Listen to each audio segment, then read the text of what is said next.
Eleanor Roosevelt was born in 1884 into one of New York's most prominent families, but her early life was marked by loss and insecurity rather than privilege. Orphaned by the age of 10, she grew up shy, uncertain of herself, and painfully aware of her social awkwardness, referring to herself as an ugly duckling. It was an unlikely beginning for a woman who would later become one of the most influential public figures of the 20th century. Her transformation began with education. At a boarding school in England, Eleanor was encouraged to think independently and develop a sense of moral responsibility towards others.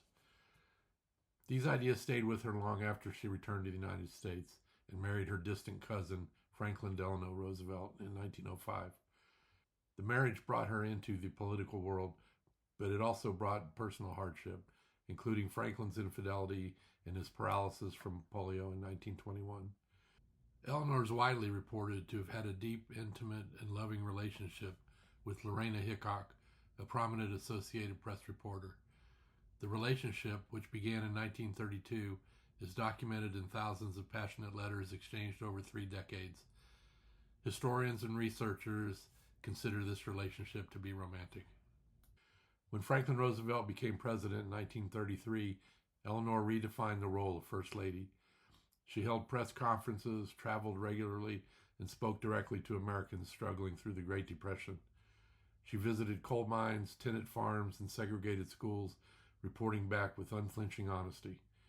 She publicly supported labor unions, women's rights, and African American civil rights at a time when such positions were politically risky within her own party. During World War II, Eleanor remained outspoken, advocating for refugees and criticizing the internment of Japanese Americans. After Franklin's death in 1945, many assumed her public life would end. Instead, it entered its most consequential phase. President Harry Truman appointed her to the newly formed United Nations, where she became the driving force behind the Universal Declaration of Human Rights. Adopted in 1948, the document affirmed that dignity and basic freedoms belonged to all people everywhere. During her lifetime, she reshaped the presidency from the sidelines, expanded the meaning of human rights, and proved that moral leadership did not require holding elected office. From a shy orphan to a global advocate for justice, Eleanor Roosevelt became, in Truman's words, the First Lady of the world. Eleanor Roosevelt died in 1962.